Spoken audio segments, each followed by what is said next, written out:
బిడ్డలారా, పగలు 3 గంటల సమయంలో పేతురు యోహాను దేవాలయం ఎక్కిపోతున్నారు. ఆ దినాలు యూదు యొక్క ఆశ్చర్యం ఏంటంటే, ఎన్ని పనులున్నా కూడా, ఎన్ని ఇబ్బందులున్నా కూడా వాళ్ళు దేవుడిని ప్రార్థిస్తారట. తెలుసుకుంటున్నా యూదులు మొదటిగా 9కి దేవుని సన్నిధికి వెళ్తారు, ప్రార్థన చేసుకుంటారు. మళ్ళా 12 గంటలకు వెళ్తారు. తర్వాత 12 నుంచి 3 వరకు కూడా ఈ వాళ్ళ భక్తుని యొక్క జీవితంలో ఈ 3 విషయాలకు మర్చిపోరంట. నువ్వు 9కి వెళ్ళి దేవుని ప్రార్థించి వస్తారంట. తర్వాత 12 గంటలకు వెళ్తారు. తర్వాత 12 నుంచి 3 దాకా ప్రార్థన చేయడానికి వెళ్తారంట. తెలుసుకుంటున్నా దాని గుర్తొస్తున్నాడు. ఆయన కూడా అనుదినము ప్రార్థించేవాడంట. తెలుసుకుంటున్నా ఈ యొక్క పేతురు ఎన్ని సమస్యలు ఉన్నా కానీ, ఎన్ని ఇబ్బందులు ఉన్నా కూడా పరిచయం చేస్తూ ఉన్నారు, అనేక కార్య అద్భుతాలు చేస్తున్నారు. మరి వాళ్ళు 3 గంటల సమయం వచ్చేందులో దేవుని సన్నిధి గుర్తొచ్చిందట. తెలుసుకుంటున్నా హల్లెలూయా.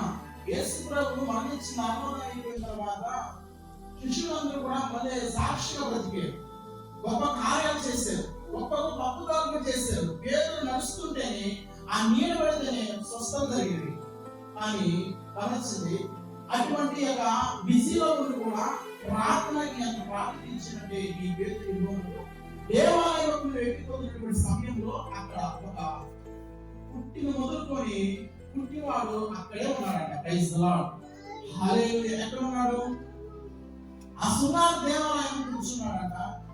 ఆ దేవుని సన్నిధికి వస్తున్నటువంటి వాళ్ళని భిక్ష పెట్టుకుంటూ ఉంటాడంట. ఏం ఎత్తుకుంటూ ఉంటాడు? ఎవరైనా ఇస్తారేమో ఆ జీవితాన్ని కొనసాగిద్దాం అనుకుంటేనే కదా జీవితం కొనసాగేది. అలా పుట్టిన మొదలుకొని ఆ 4 వ్యక్తులన్న మోసుకొని వచ్చి ఆ శృంగార దేవాలయం ఇక్కడ కూర్చోబెడతారంట.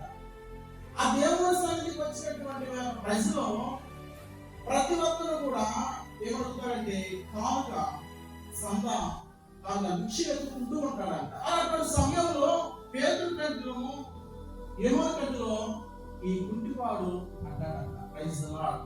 హల్లెలూయా.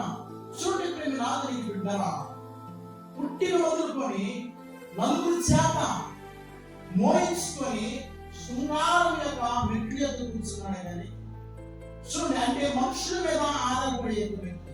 తెలుసుకోవాలి కదా, మొదటి మనం చెప్పుకున్నాం, ఈ జీవితంలో మనుషుల మీద ఆధారపడదు. తెలుసుకోవాలి కదా, దేవుని మీద ఆధారపడాలి. ఈ వ్యక్తి పుట్టిన మొదలుకొని పుట్టివాడు కదా, ఎవరు 4 మోసుకొస్తేనే కానీ ఆ దేవాలయం తెలుసుకోవాలి కదా. అంటే ఇది దేవుని మీద ఆధారపడాలి. పుట్టివాడు తెలుసుకోవాలి కదా, మనుషుల మీద ఆధారపడ్డాడా, దేవుని మీద ఆధారపడ్డాడా? నిజంగా దేవుడి మీద ఆధారపడిన వాడు ఏంటంటే ఆ 4 చేత మోసుకొచ్చి కదా వ్యక్తిగా కూర్చోబెట్టాడు. గురించి అడిగైతే దేవుని సన్నిధిలో రావచ్చు కదా. దేవుని సన్నిధిలో మనకి సంపూర్ణమైనటువంటి సంతోషము కలిగింది. తెలుసుకోవద్దు చెప్పాలా. చూడండి, మన జీవితాల్లో కూడా మేము నాగలిగి పెట్టారా, ఆ పుట్టి వారు ఎలాగైతే మనుషుల మీద ఆధారపడి జీవిస్తున్నాడు, ప్రతిరోజు కూడా మనం కూడా మన దినచర్యలో కూడా మనుషుల మీద ఆధారపడి జీవిస్తున్నాం. ఎలాంటి మనుషులు చూస్తాం? రాజు నమ్ముకుంటేనేమో, మనుషులు నమ్ముకుంటే మనకి సహాయం రాదు. ఎవరు నమ్ముకోవా? దేవుడి వైపు చూడా. పరిశుద్ధిలో ప్రతి ఒక్కరు కూడా దేవుడి వైపు చూసిన వారే, దేవుడు సహాయం చేసిన వారే. యేసుకి మరణకరమైనటువంటి రోగం వచ్చింది, ఎవరు వైపు చూశాడు? బంధువు వైపు చూశాడా? స్నేహితుల వైపు చూశాడా? అధికారుల వైపు చూశాడా? అయ్యా, ఈ సన్నిధిలో ఎలా నడుచుకున్నాను సత్యంతో ఒకసారి ప్రభుత్వం జ్ఞాపకం చేసుకోండి. ఆయన సన్నిధిలోకి వచ్చి కన్నీరు ప్రార్థన చేస్తారే, ఆ కన్నీరు ప్రార్థన దేవుడు చూశాడు. ఈ ప్రార్థన నిలబడినది ఇంకో 15 సంవత్సరాలు నేను ఆయుష్పడిస్తున్నాను. ఎక్కడికి వచ్చి ప్రార్థన చేశాడు? మనుషుల మీద ఆధారపడ్డా? ఎక్కడ ఆధారపడ్డాడు? తన సృష్టించిన సృష్టికర్తమైనటువంటి దేవుడి మీద ఆధారపడ్డాడు. ఎందుకంటే మన కాలగతులు ఎవరు చూడండి, యేసుక్రీస్తు పురుషుడు